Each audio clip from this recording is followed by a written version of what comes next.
how do you decide, or how you and your husband, do you decide on what kind of beer do you offer the public? Actually, that's interesting. The way we chose to do our beer for the LA area was we looked at all the beers that are out there right now, and right now it's really into big beers and into hoppy beers. So what we did was we said, well, there's a niche for us, and the niche that we need to fill is one that's lower alcohol, still hoppy, but more of a balanced flavor profile. We want to hit the people that are more educated in their palate.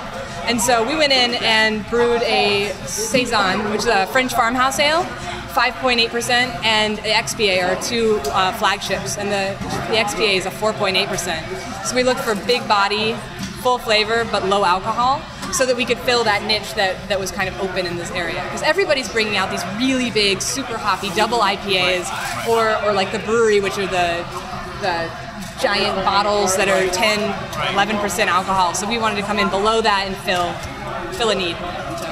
Do your recipes change from the original recipe that you came up with to the one that you offer?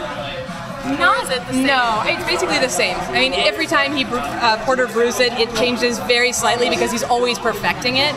But really, the same beer that we brewed the first day is the same beer we're selling now. Although I will stipulate that we started selling in October. So we're looking at 4 months of brewing development. But my husband has been brewing at Tustin Brewing Company for 3 years now, and so he's already designed and perfected most of the beers that he makes and will sell. So. Well, thank you very much. Awesome, thank you. Nice to meet you. Your name? Lori Porter.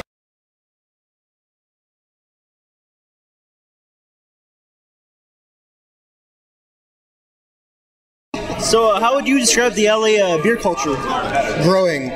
About 5 years ago, there was 1 or 2 people and 4 or 5 bars interested, and now there is thousands of people and 100 bars across the county, all focusing on just craft beer. And I noticed you guys brew in cans as opposed to bottles. Why do you guys do that? As a company, we feel it's a better package for beer.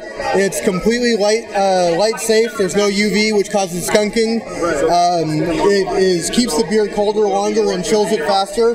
It's more portable. It's also more recyclable. As a company, we're really big into outdoor activities and events. So you can take these to the beach. You can take these hiking or camping. At the end of your day, you crush them up. They become a real small little package, and then they're 100% recyclable. Great. Actually, a question about the Hefeweizen. On your website, you talked about how you tweaked it a little bit from a regular Hefeweizen style to an LA style. What did you do to change it to make it more LA?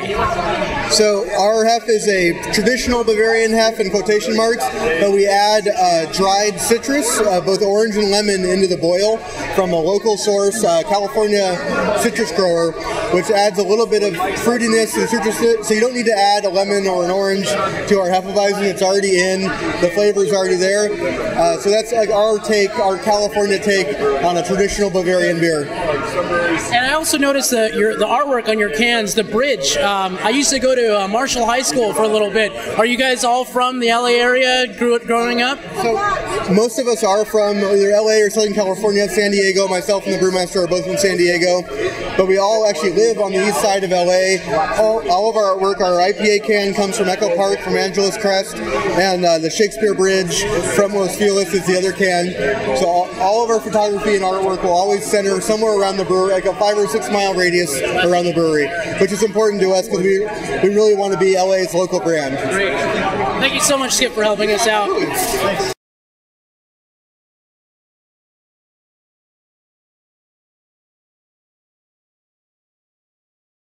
First question was, what do you think makes your beer indicative of LA beer culture, separate from on other cities like San Diego? I don't know. It's tough to answer really, because I don't think that LA beer has really developed its own style. If you look at what's going on in San Diego, it's a bunch of hoppy, higher alcohol, a little bit more flavorful beers. If you look at what's going on in LA right now, I think personally my style fits in better with the San Diego breweries than LA. Then you have a lot of people in LA doing different styles, some continental kind of beers, some Belgian beers, some San Diego West Coast style beers, but I don't think there's really a style that really ties it all together. So I think it's still people kind of feeling it out, and everybody doing their own thing. It's still kind of in an embryonic state. But I also think that's what's pretty cool, because if you go to my brewery versus Jeremy's brewery in Eagle Rock, or some of the other guys, you're going to get some pretty different beers, and it's not really IPA to IPA to IPA like it would be in San Diego.